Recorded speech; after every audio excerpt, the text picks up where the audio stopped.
Okay, so now we have arrived to the final session, the last session of the whole uh, static city lecture series. So when we begin this season, the winter season session, I made a comments on the title of the winter is coming. So after really looking up into the problems and a potential solution to the problems that we may have in both London and New York, you may see the building complexities of these urban networks on the respective two cities that we have been discussing. Now, in respect to Jakarta, as let's say a typical developing country's capitals, then in respect to the previous two, we can then say that this is really the winter is really coming, because now we are talking something there is again in a much different level of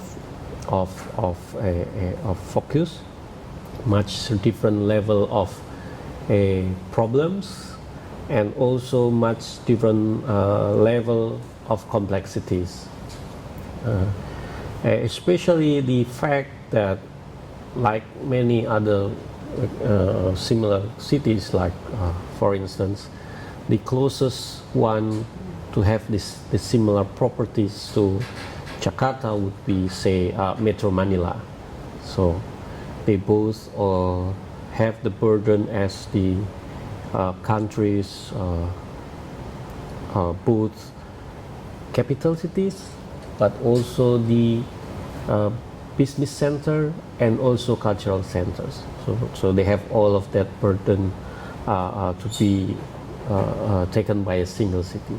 And they both considered as mega cities.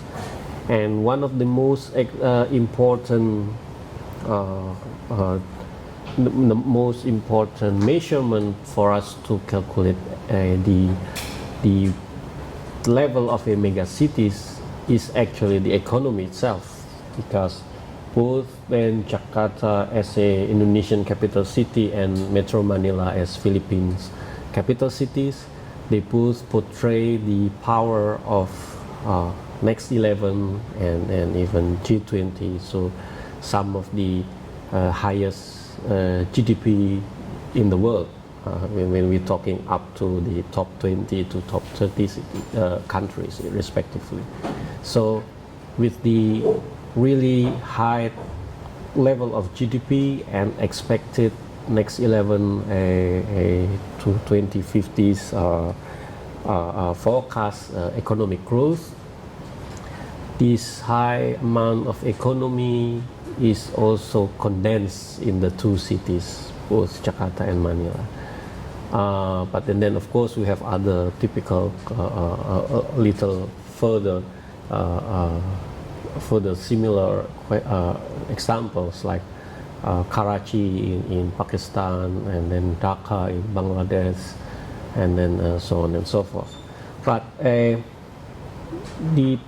problem with economic inequity, the distribution of wealth problem, makes these two cities and some of the other similar ones becoming really a sample of the abyss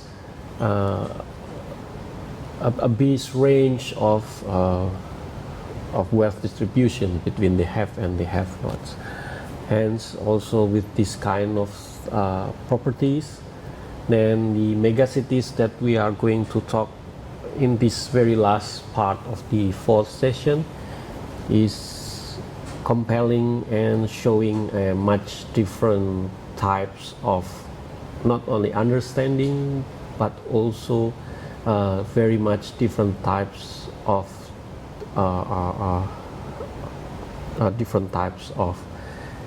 action plan to deal with. Okay, so we can start directly with the current issues that is also very different. We've been talking about the notion, Patrick Schumacher notion of the privatization of the whole city, not only green area but also the city's social housing in London.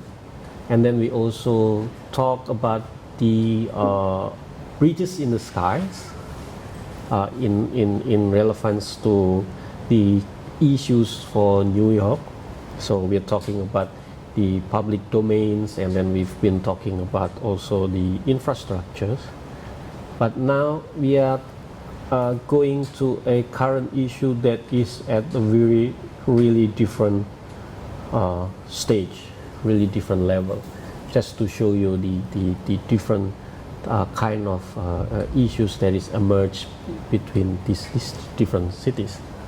Even when we say London and New York, and then suddenly we say about Jakarta, that is of course not many people understand, but as we have shown earlier on the alpha sections of the cities discussion, that Jakarta is actually an alpha cities, alpha whole, and so it also convey a different kind of power to the other developing countries, cities or capitals, which more or less is going against this the more alpha plus counterparts with London and New York.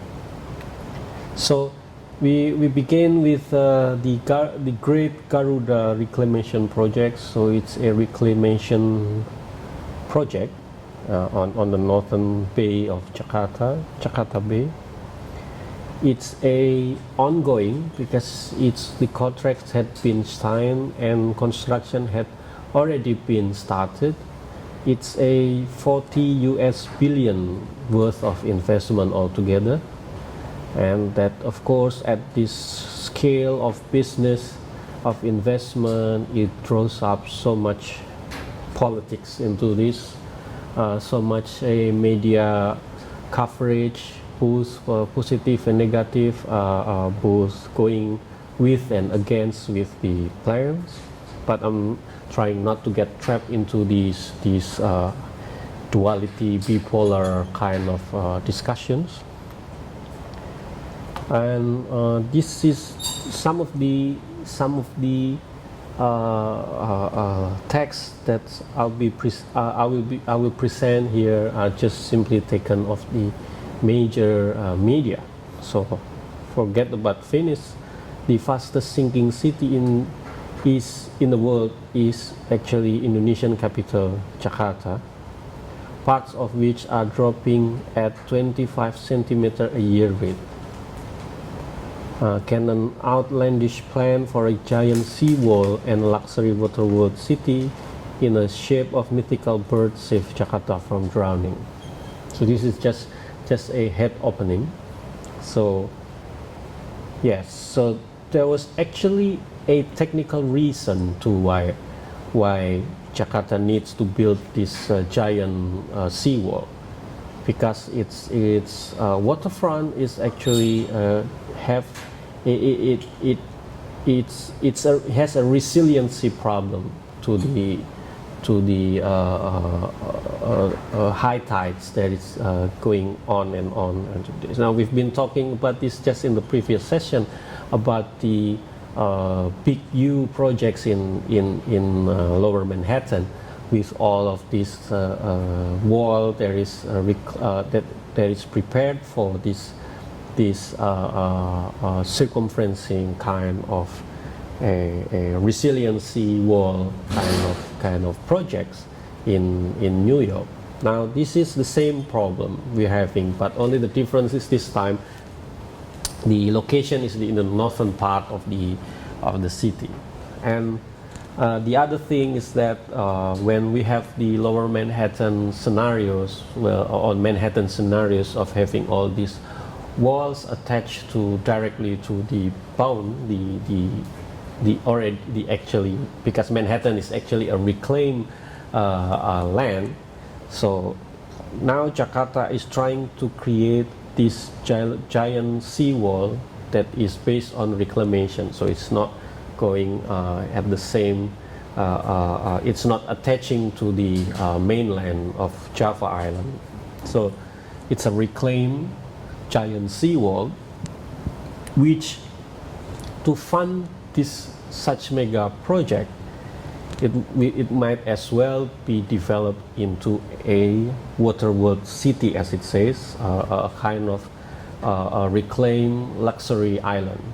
So the first idea to create this whole project of the Great Garuda project is actually an ecological response to the condition of the Jakarta. So it was actually the giant seawall needs was coming before the luxury island needs. That is something that we need to put as a note up front. So you see, the northern part of Jakarta is actually the home of the poorest part of Jakarta. So the whole waterscape area on the northern part is actually home of not only the slums but also the fisheries villages that are very poor, in a very poor condition. And then, of course, because of the seawater that is extracting coming into the mainland, and then it creates many water problem.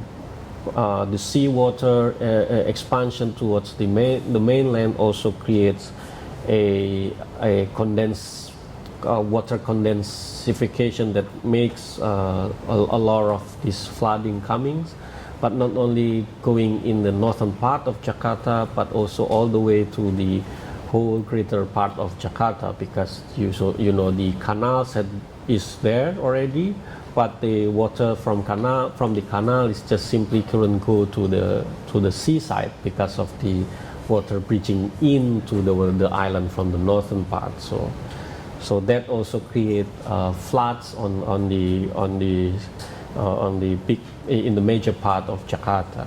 But of course, technically many things have been done, and strangely in the past few years Jakarta had not experienced so many floods, that the seasonal floods that is usually coming to Jakarta. So things have been working quite well actually.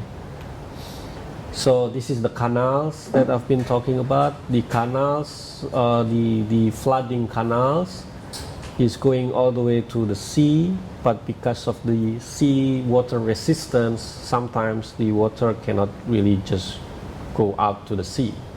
And then because of that water resistant problem, at the end of the canal, it creates a kind of septic tank, a huge septic tank, because the seawater is giving a resistance to the non-salt water, and then so the whole water is just circulating within the bay, the Jakarta Bay, and then with all of these plastic garbages, waste, all the waste is becoming also become circulating within that bay, because so it's purely ecological problem based on understanding based on basic science, because of the salt water and the more dense salt water in comparison to the non-salt water that is preventing the water flow to goes to the sea, but also because of the water is prevented to go to the sea, and then also all the waste got stuck in the bay area. So, but this whole thing will be different if Jakarta has a slurry wall, the giant slurry wall, the giant sea wall, because the giant sea wall will keep the salt water a bit further than the land sides.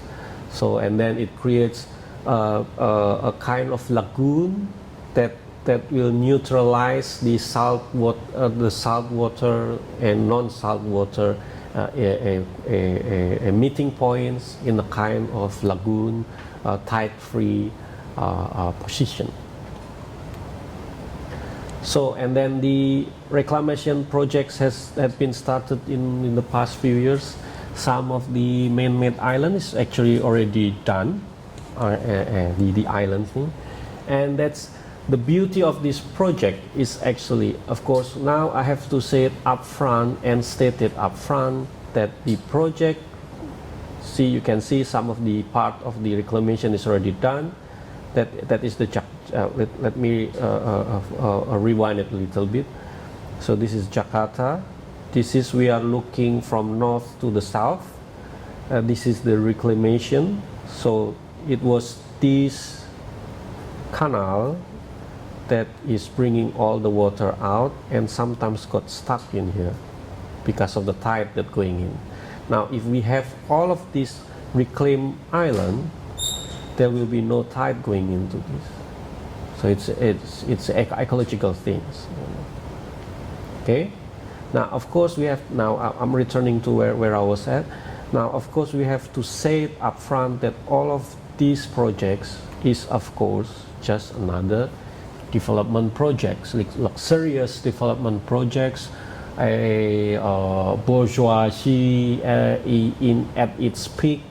We are creating our own Macau, our own Disneyland, and so on and so forth. But again, there is an ecological reason behind that, because otherwise who will build this giant wall? Government? Subsidies? It will be like on a large, very large debt.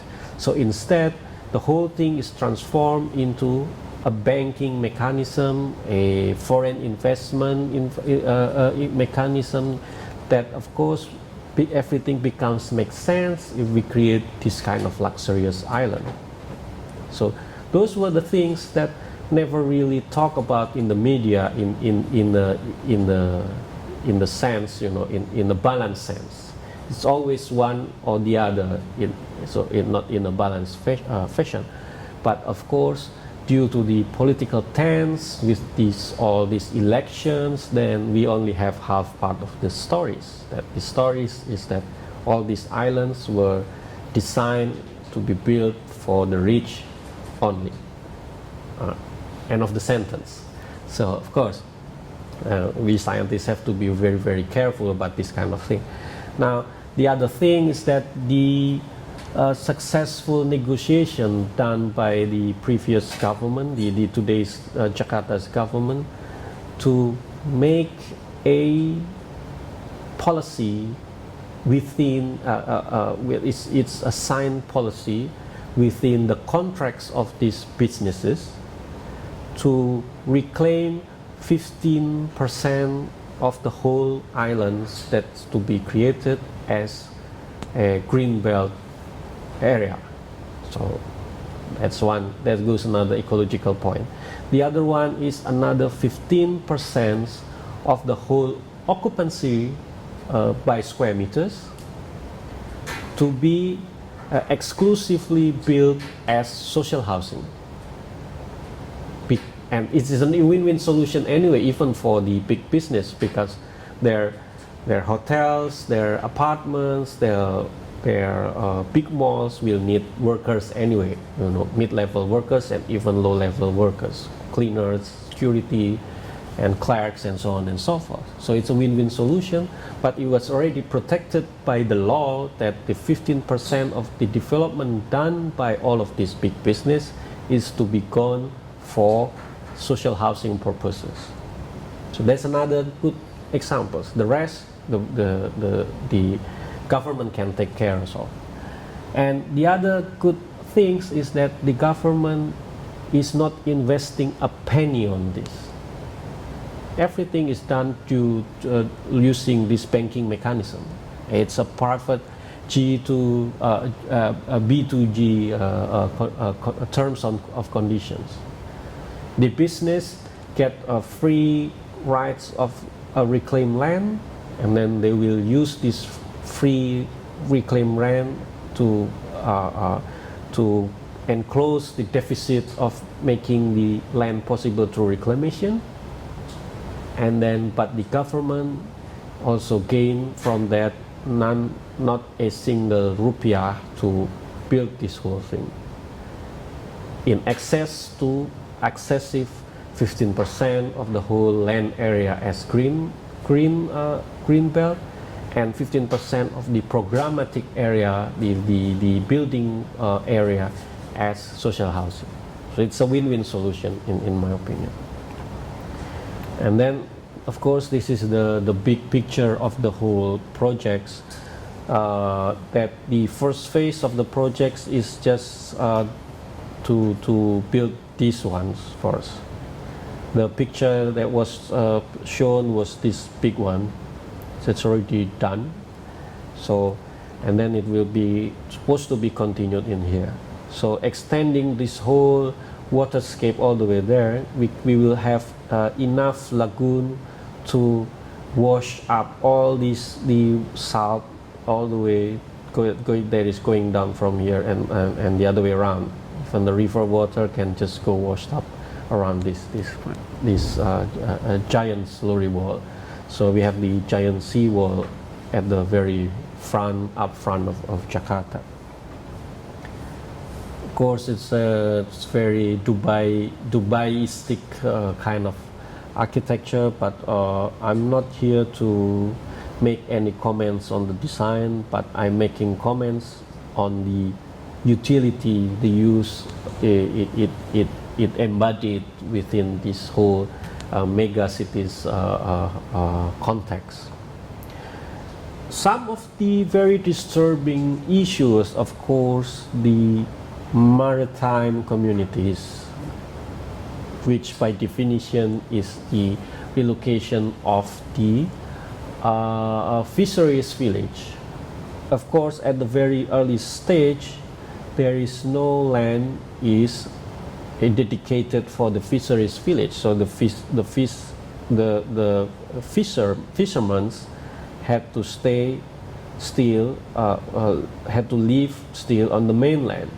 And then with all these reclamation projects is going, then naturally the fishermen had to go much deeper to the ocean to catch the fish. Now we're talking about traditional fishermen that is going to the sea by daily basis using very small boats. Okay, so this is a problem, a social problem. But despite of all of this banking and everything and any other logics, this is a problem that cannot, that up to this time has not been met the solution to no solution yet to be met on this problem. But of course, again, due to the political tensions, this issue had been boiled up as such that it becomes a major issue to withdraw all of this development plan. Okay, now I will talk a little bit more again on the scale of megacities planning.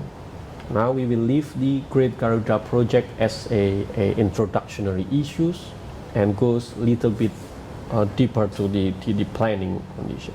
Okay, so this is Jakarta, and then we have the central Jakarta in here, and this is the sea already. Okay,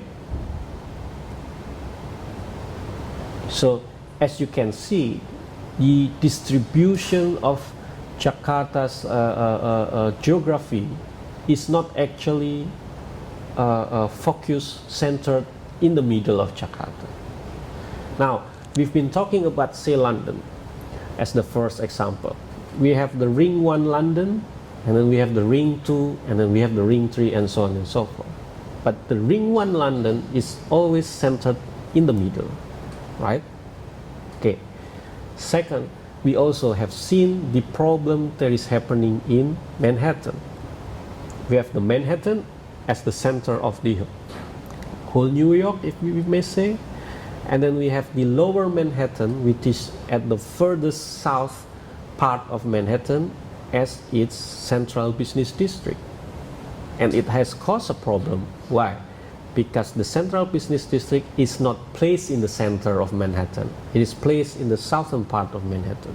So it creating problem of commuting, because then people have to travel further, and then it creates congestion not only on the southern part and then on the Midlands. the mid Manhattan all the way to the Central Park area.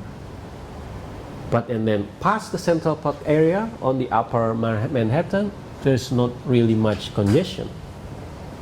So this is the same thing that is happening to Jakarta. You have all of the poor area on the north, and you have the center of Jakarta here. And then it cannot really goes evenly. It can goes to the east, commuting wise, sprawl wise. It can goes to the west, to the east, and to the south, but it cannot go to the north. Hence, if we are talking about this balance of condition, of a commuting, of sprawl condition, the only makes sense way to create balance in central Jakarta is of course not by moving the central Jakarta, because we are talking about infrastructures, but it is to expand further to the north, to create a whole balance, to make the central Jakarta by definition of a governmental definition to be really geographically placed in the middle of Jakarta, in the center of Jakarta. And to be able to do that, you have to expand north.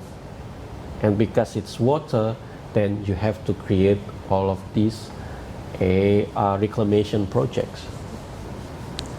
That's on the planning perspective. Okay, so basically, what we did last year was we redoing the static Jakarta research, because the static Jakarta was actually the first case studies that we did for static city theory. So it was done before the London and New York theories, London and New York case studies. And then because of we found these new findings, new techniques with London and New York, and then we decided to redo the static Jakarta in the fashion that is or like the later two London and New York proposals. So hence it has some of the a bit older kind of hypothesis implied within the theories, but never mind about that. So anyway, so let us go proceed further. Now you see how in London we started the analysis by analyzing all 33 times 34, 67 different hubs of transportation, MRT transportation, and then in New York we start by analyzing networks of 155 hubs of also transportation, but only just to lay out the priorities development for the above ground networks of streets. Now we cannot really do that in Jakarta. Why? Because we have all of these networks that are actually separated to each other by administrative, by managerials, and so it's way more complex than even New York. So, for instance, this is the networks of highway, paid highway. So we have the paid highway for commuting.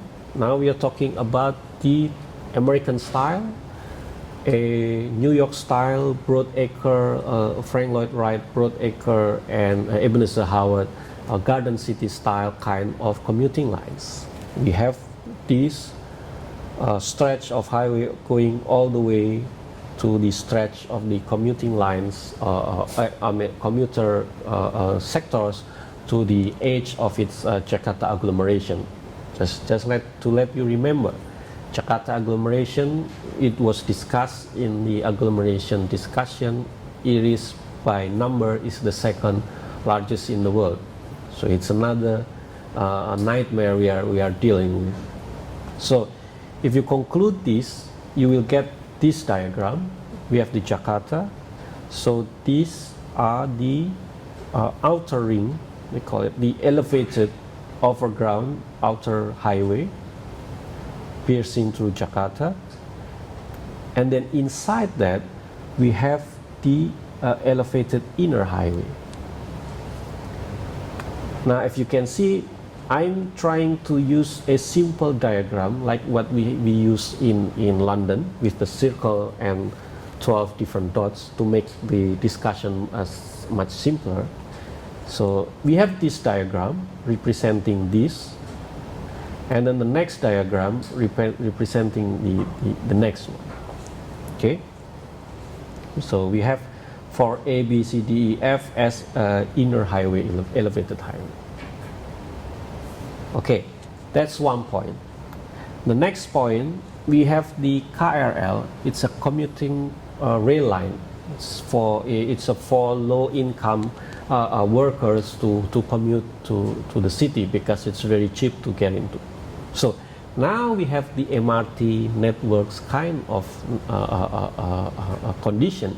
We have the Le Corbusier, Siam kind of development of the commuting lines also applied in Jakarta.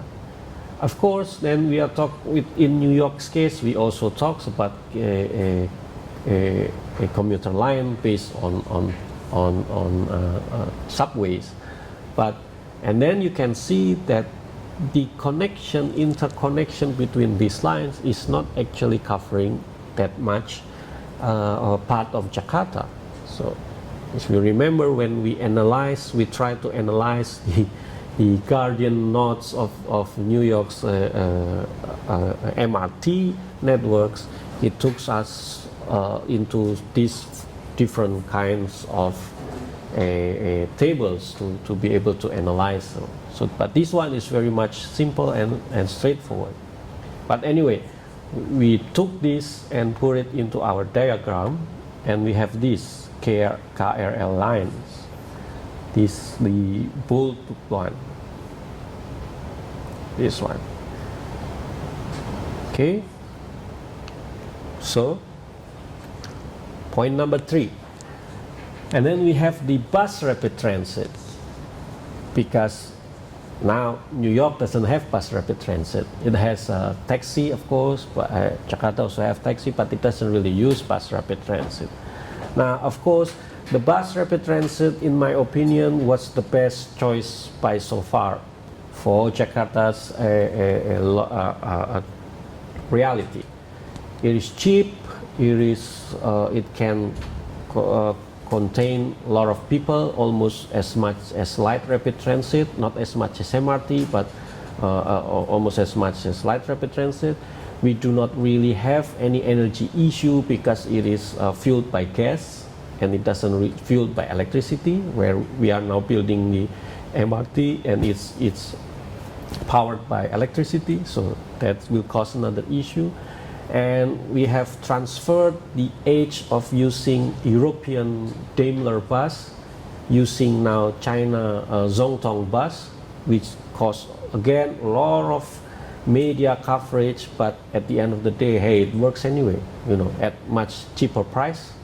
So this whole thing, the base foundation of my point is that everything has to be really feasible.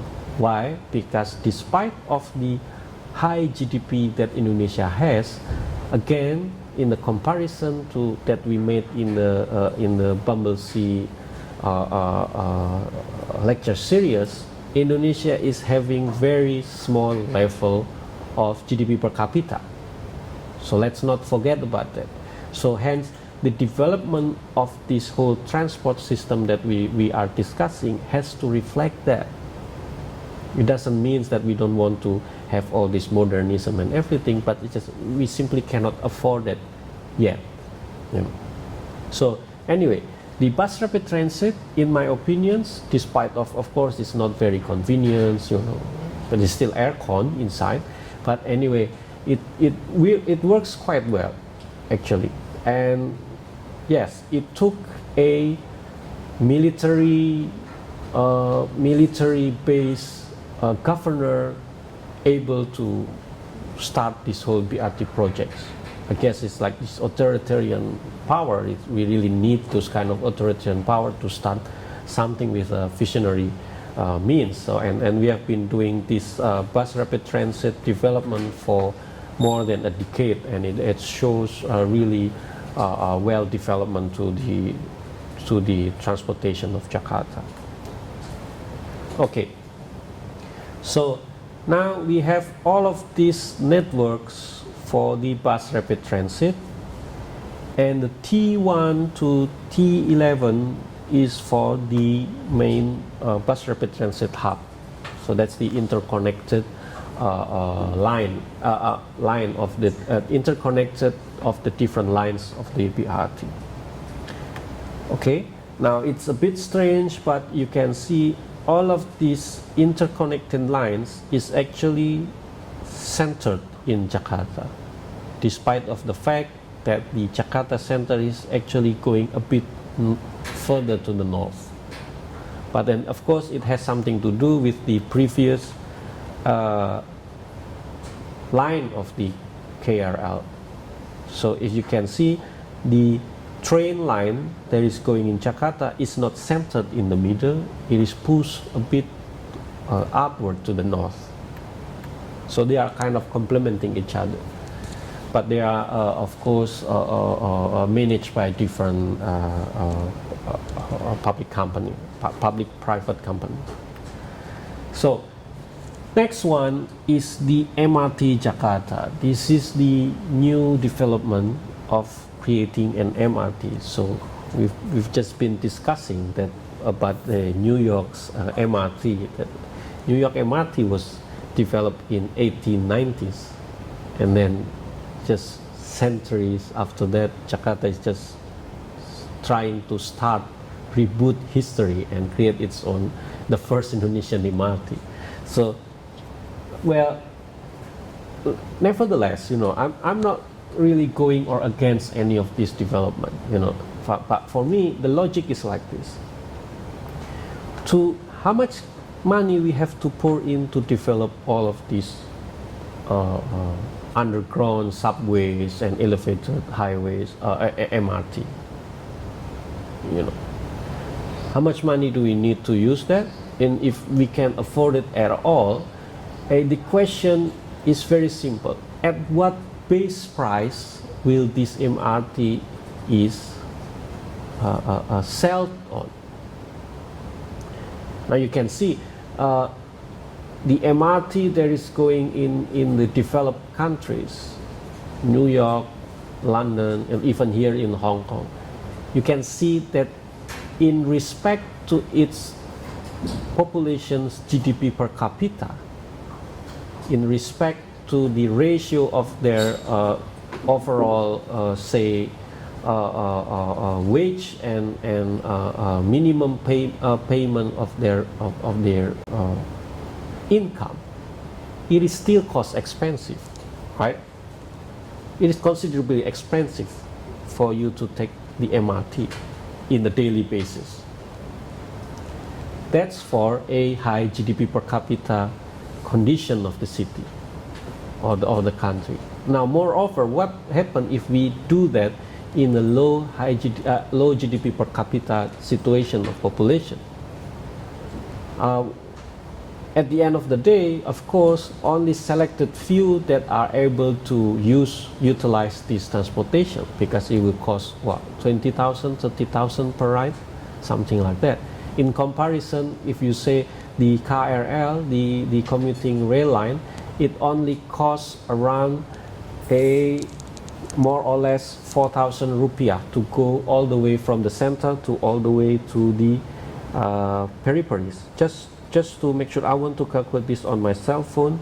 4,000 divided by 14,000 is equals to 30 cents US dollars to go from the center all the way to the very edge of the Jakarta. 30 cents. Now, if we take the BRT, it costs 3,500, little more cheaper than that, divided by 14,000, more or less 25 cents US dollars. And this is already considered, well, a bit too expensive and so on and so forth. Now imagine, how much will it cost the ticket to take the MRT. So for me, if at the end of the day the government has to subsidize commuting, it's almost like government is subsidizing energy. It's no use. Okay, so but again, I'm not saying I am going with or against this development. I'm just looking at the business perspective. Okay, now from here we have the Mrt Jakarta that is under development right now, and then this is the further the next the future possible development. But in respect to our studies, because our studies was done since 2013 for Jakarta's case, although it's going on and off, but it had been rounded up early last year. We have not included these schemes on our static city. And then even so, when we are going to do a revision, we will not include it anyway. Why? Because the static city is reflecting the condition of the city and how to deal with the city in respect to the lower economy residents, housing and mobility, commuting and so on. And of course the Jakarta MRT will not have any and will not convey any kind of connection to this low-level economy citizenship. So we will not use it anyway. So the other important part is then to measure the water trail. So we have the Ciliwung River and the Cipinang River is the two major rivers in Jakarta. So again, the river conveys a different message to what we have been discussing both in London and New York. There's no river in New York, so discussion in comparison to London. We have put forward the London Thames River in regards to in similar context to Parisian River as the river of the developed countries, where it's the river of the developed countries has already become the orientation of the city, where all the buildings are facing to the river and people are enjoying their times in the river. And we have even been discussing the Seoul case studies with the Bridge in the Sky studies in issues, introductory issues in New York session. That's also convey the message of using the river as a main spectacles, if you say, of the cities. Now, the rivers that is happening in the developing countries is in a much different context to the developed countries, because even right now the rivers are, the buildings having their backs on the rivers. It's not facing the river, but having their backs on the river. So the rivers is somewhere hidden in between these buildings, which is a good thing. It's a good news for static city, because now then we can use the river. Because instead, in London or Paris cases, we never be able to use the river. But since nobody really cares of the river, because it is becoming the back of each of the buildings in the cities, then we can utilize this. Okay, so the river is more or less in this area.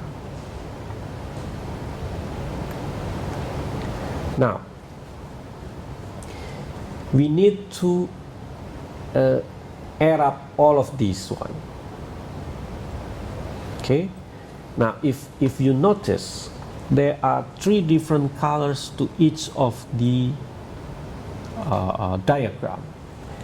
So the diagram conveys a possibility to have, instead of one static city center, and then it might need to be developed furthermore into three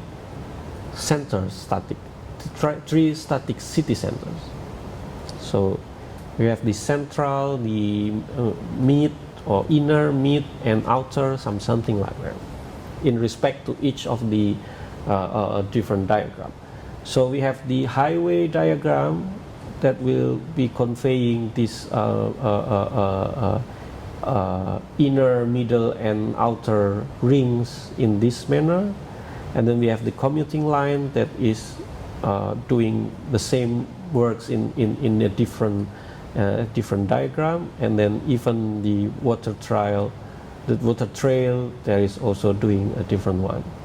Now, but if we combine the whole thing, we get all of these crazy complex diagram. But it's quite summarize the whole tree, actually. Okay. Now, from this we can simplify it to this. So now we really have a tri-centered kind of development. So we have the inner, middle, and outer ring of Jakarta. And then again, for the notice, you can see that it is not really centered. There's still missing piece on the north because it's all seas. Okay, so what are the conditions that we are employing? So, okay, we go a little bit to the back. So this is the central Jakarta. So in this regards, if we say the closest example will be the New York Static City, this will mean this is the lower Manhattan. But this time, because of the central business district that is owned by Jakarta is not as condensed as the New York's, so we are suggesting to build intervention even inside the CBD. So it's a bit different to the case of New York. Why? Because the New York's road network, street networks, if you remember on the previous session, is all the same width, 100 feet and 60 feet, first class and second class road throughout all Manhattan. Now this is different to the case of Jakarta. The central area, it has this big width of the main road. Of course, it getting smaller and smaller in the sub-roads, but it's still considerably big. So hence we can do a intervention or static city urban intervention in these areas where we couldn't do it in lower Manhattan's case. Okay, so the idea is to gentrify, optimize again. The first phase of static city is the stratification by enhancing mobility. So through these networks, we are trying to enhance mobility by creating this structure. Basically bus rapid transit oriented, and then we have the private vehicles and private vehicles.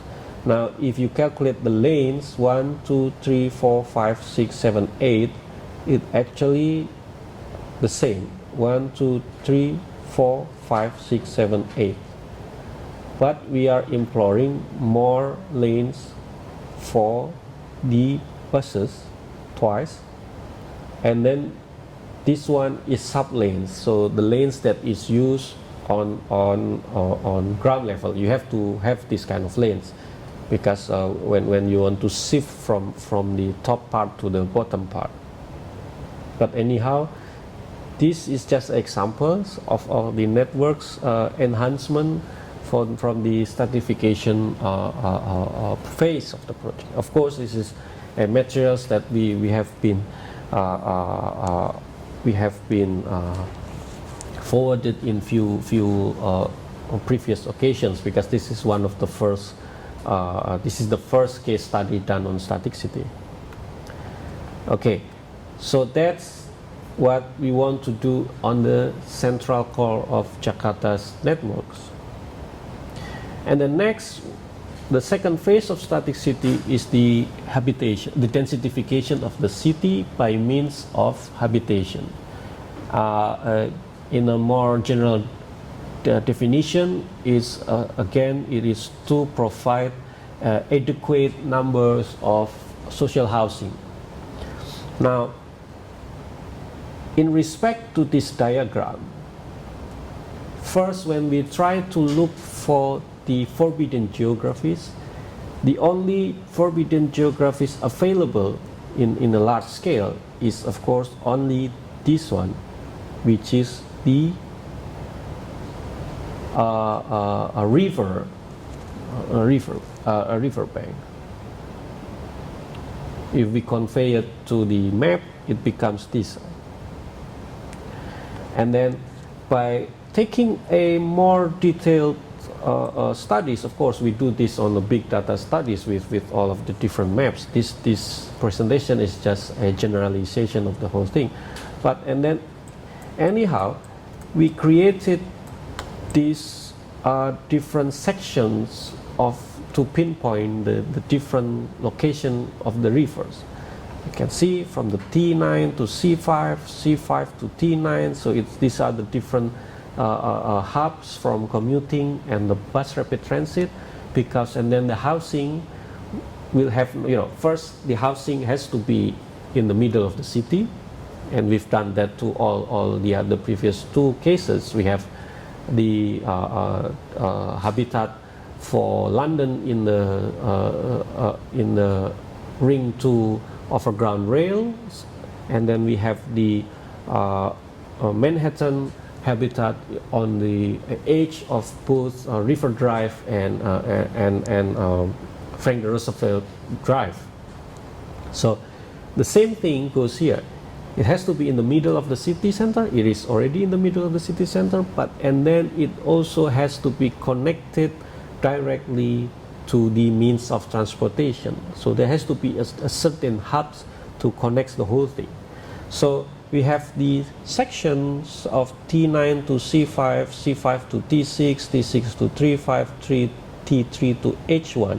Now H stands for a new hub that is not existed, but we propose to build them. It's kind of like small TOD, transport-oriented development kind of things. And these are the type of housing, the type 1A and type 2A. I will go to the type later on, and these are the maximum units that can be built. Okay, so for instance at this one, you can have the H1, H2 to H3, H1 to H2 as one section. This one is the next section, the next section, the next section, and the next section. And these are the hubs that is becoming the transport-oriented development, a small hub, transportation hub in between the housings. Okay, so now the typical of housing that we employ for Jakarta. Sorry, this is a wrong types of housing. So I will go to that a bit later. But of course, the next idea is the above rail road. Okay, we have some of the above railroad here and here. Okay, now the above railroad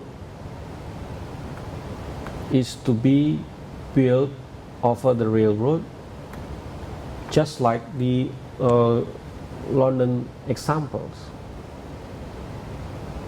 Okay, and then the waterfront is also on a different kind of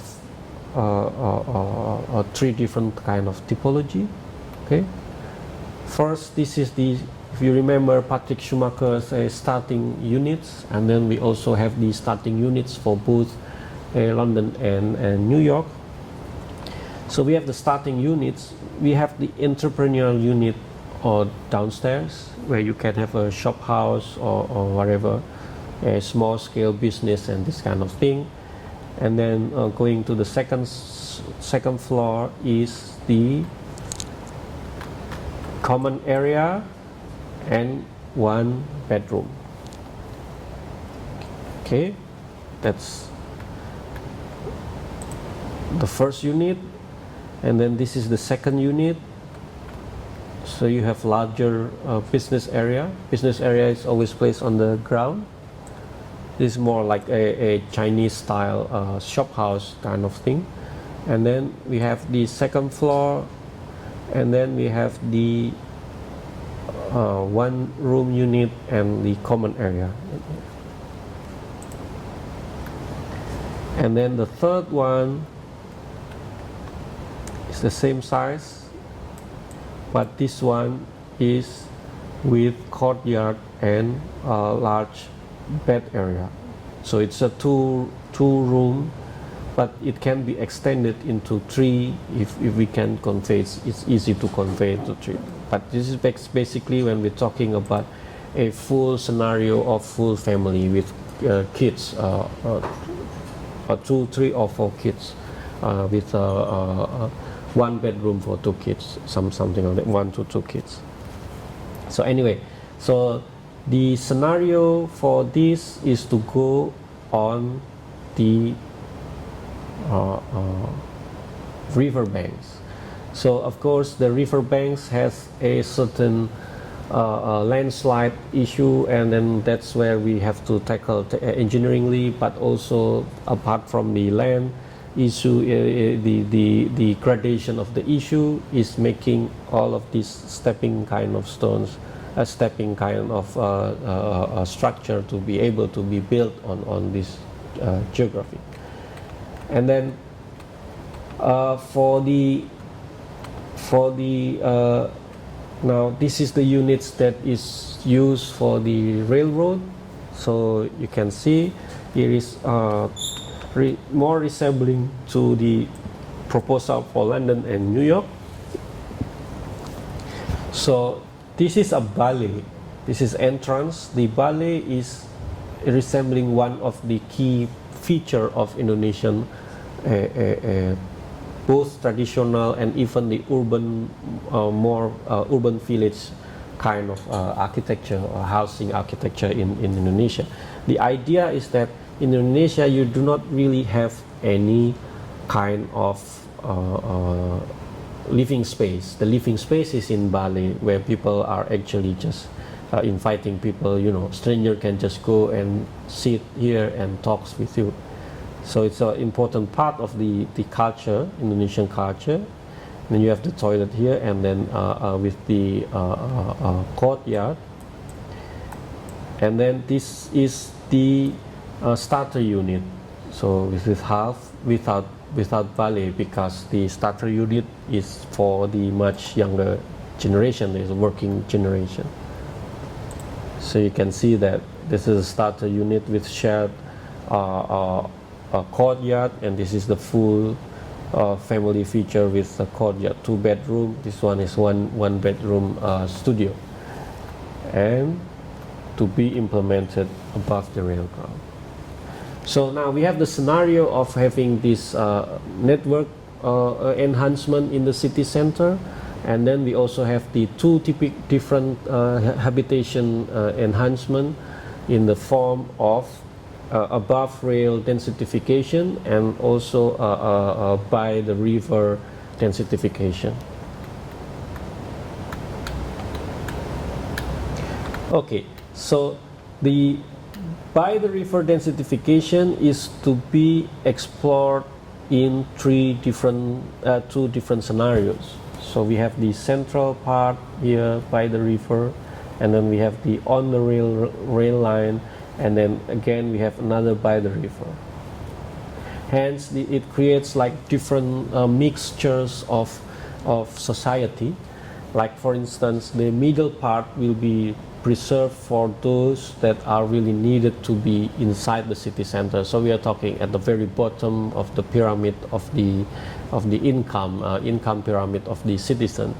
And then this one is more on the younger generation through the use of you know, the student and the early startup business, IT business, so that kind of thing. And then this one is more on the middle economy where they can go a little bit, and most of them, they don't really want to stay in the middle of the city, but instead of going outside the agglomeration, they can just instead live in the cities. By bus taking from T4 to T3 will only take more or less half an hour. That's already in the traffic condition, so it's more or less, it's okay, 30 to 45 minutes instead of going from the agglomeration that in rush hour it will take at least 3 hours to commuting time from the city edge, agglomeration edge to the city center. So, and then this is all the detailed hubs that is serving each of the housing. So you can see all of the housing have their own transport connectors. Okay, the next important thing is to show the relation between this housing with the relation of power in Jakarta.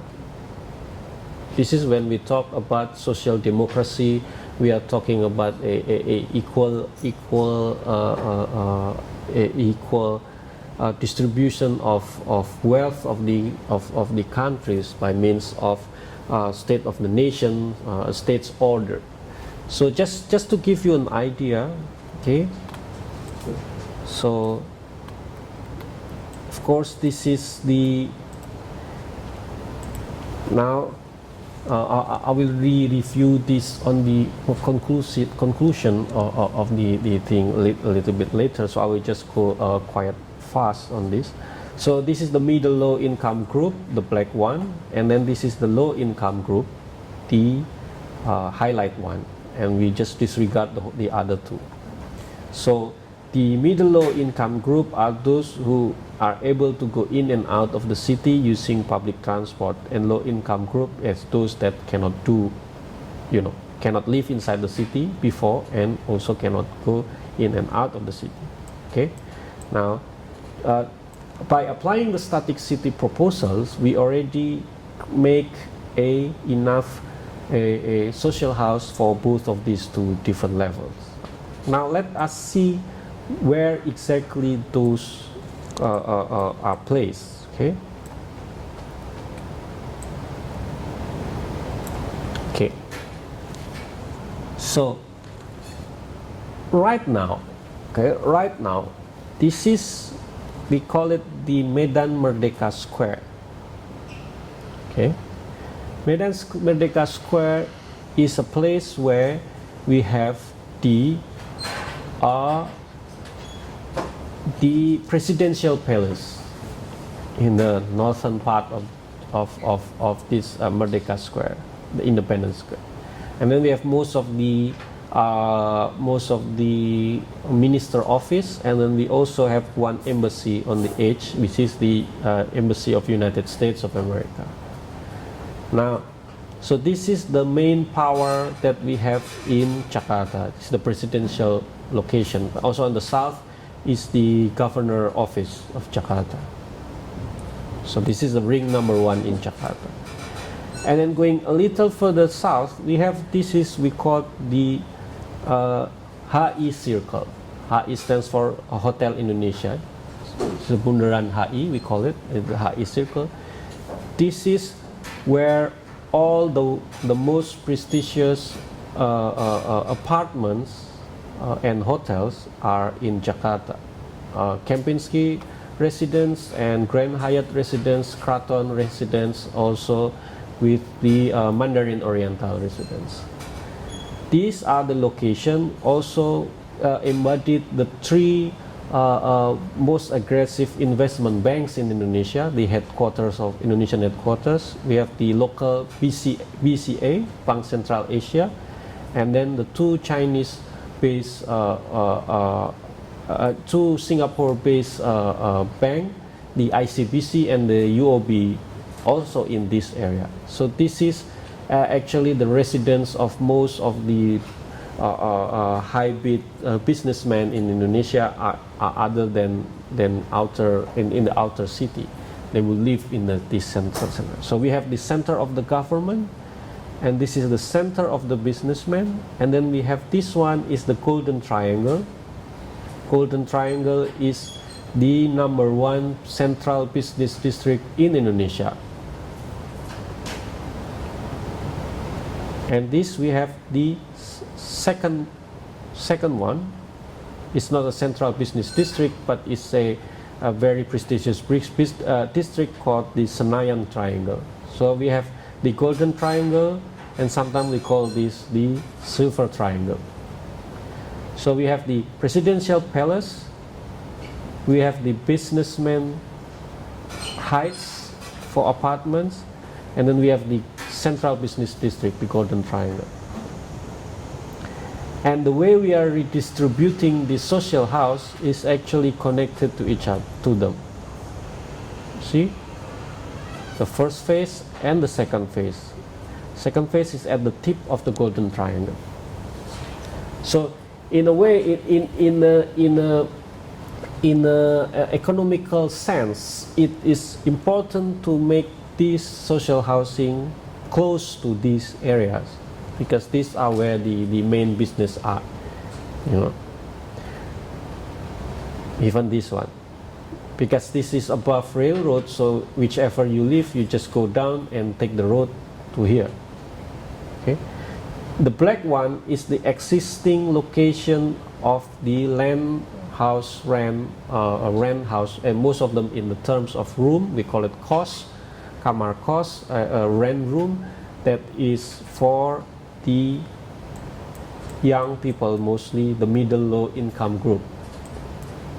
Lower rank clerks, securities, cleaning service, but also most of the time even the middle higher rank clerks and high level education people that is using having the private vehicles, but most of the younger ones, they just cannot be bothered to going in and out of the city, and they will live in here in this black area.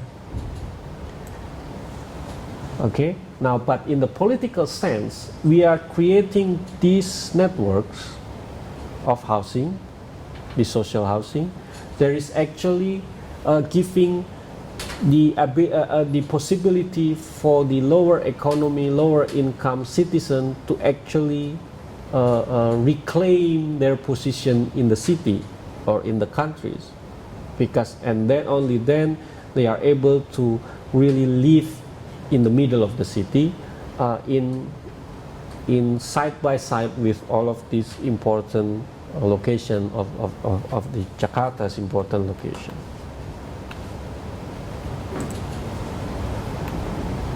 Okay, so these are the more detailed map, as you can see. Indonesian Presidential Palace, and then the Hotel Indonesia, this one 8B, and then the 8C Indonesian House of Representatives you see here. Okay, and so on and so forth.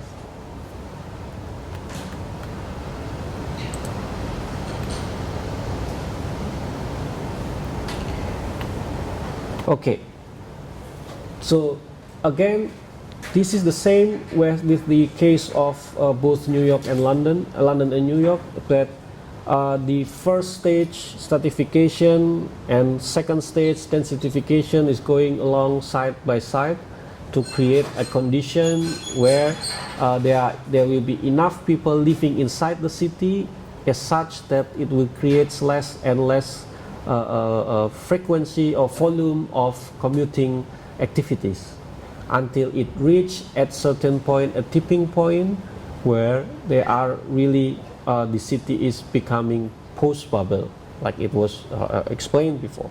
So when it becoming a post-bubble, then we are commencing the third stage of the static city, which is the post-Kyoto green belt kind of redevelopment of the infrastructures that been proposed earlier. So again, it conveys the same message that the kind of post bubble scenario is actually utilizing exactly the same infrastructure. So from this, we can create this scenario of post-bubble,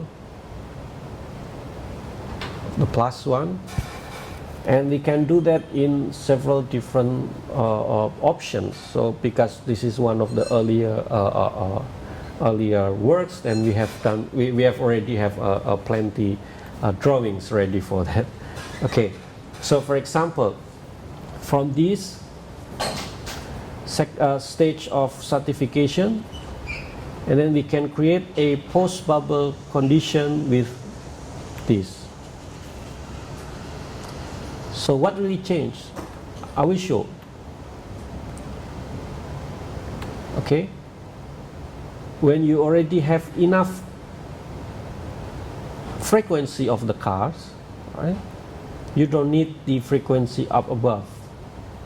So we can create a high line now, same like New York, on above ground. This one, highlight. Now, when you have enough highline, you can also liberate the section line here. So it makes the whole thing become a big part. Now, but the good thing about Jakarta is that when we have the post-bubble scenario for New York, we then reintroduce the use of PRT, People Rapid Transit, to be put in the highlight as a means of complementary transport system to the current MRT. And also in regards to, say, London's vision was actually, since the very beginning, we already introducing a elevated express elevated rail train that is going to 12 different directions. Now, in this scheme of Jakarta, we do not really need to introduce anything. We just stick with the bus, the BRT. With a double frequency, that's already enough. So we don't really need any new fancy things introduced within the city center. This is already enough. So, and then just to show you the impacts of all of this, I will show some of the pictures that we have exhibited last year here in Hong Kong. Okay, so this is the HI, the Hotel Indonesia Circle, Bundaran HI. This is the BCA headquarters, this BCA Bank. This is the Mandarin Oriental. This is the Kempinski. This is the IBC Tower, and this is the UOB Tower. So this is the stratification that we propose. And then when we at the tip of post-bubble condition, we can then liberate this whole thing and create public parts of the whole thing, because the frequency used in this structure is already enough to bestow the traffic, the burden of the traffic that is needed. This is from the other side. The HI circle is in this side. So this is from the behind us is the HI circle, and we have the UOB tower and the ICBC tower. This is the existing condition. This is where we have the stratification condition, and then this is when it's already liberated. This is on the Golden Triangle. Edge of Golden Triangle is the Four Seasons Towers, and we have the large canal here, proposed as a new urban farming district. And then when it's already liberated, and then you can have this. And then these are the tridimensional drawings of the riverfront units. the studio, the first one, the second one, and then the full family features. As you can see, each unit has a business area on the first floor, and then the family area on the second floor. Each has its own walkways, and then when we put them together, this is the circulation, vertical circulation. So you, in a sense, we can differentiate these. This is the private circulation to the house, and this is the public piazza circulation. So private, public, private, public, private, public, through different kind of circulation. So for instance, this circulation that we are cutting through is the specific circulation for the public. So you can see all the circulation only goes to public, so on and so forth. And then so this is the public piazza. We have the houses up above, and then also we introduce the further down, the foundation level, we call it, as the level there is at the tipping point where the structure meets with the river. So it's a kind of buffer zone, vertical buffer zone, because we have all of this flooding, seasonal flooding in Jakarta. So during the non-flooding season, we can use this as just, you know, place for accidental markets, and then the kids to play on soccer and street soccer, and then even to just grow some basic vegetables and so on and so forth. And then but during the flooding season, we can just let it flood. Okay, but the main point that we're trying to put here is that now we're going back right to the first session of the first season. Okay, the main point is that the energy that had been absorbed by our urban culture, urban civilization, is all condensed only at these very few dots of cities. And then it's really important not to forget that more than half, we can say almost 2/3 of all of these dots are placed in countries that have a low level of GDP per capita. Well, of course, just some mistakes like Japan, and this is just misdrawings. Right? My apology for that, because these locations are high GDP per capita, but the rest are more or less the same. Right? So the notes that we try to imply is that you can see the different reaction that we have to the static city experimentation, from the standard kind of design that we do in London and New York to the standard kind of design that we do in Jakarta. Is very different. The different kind of approach, different kind of solution, and this kind of thing is we really need to look into. You know, it's meaningless to have solution that is so bizarre that it has like cost the countries a burden, a long-term debt to pay for. It's meaningless. It might as well we do some of the solutions that is actually more feasible to the economical condition of these countries. So of course we are talking about the economical level of income. There is much different to the Eurocentric based kind of income. Hence, to enclose this whole thing, it is really important for us to make a different approach to the non-Eurocentric approach that is more